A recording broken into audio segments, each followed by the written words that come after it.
আসসালামু আলাইকুম। ঘরে আছেন কেউ?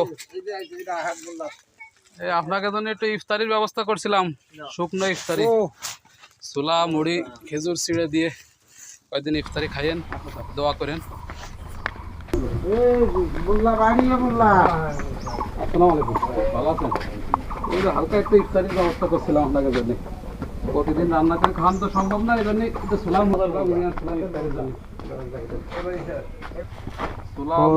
খেজুর ছিঁড়ে দিয়ে কয়েকদিন ইফতারি খাইয়েন, দোয়া করেন।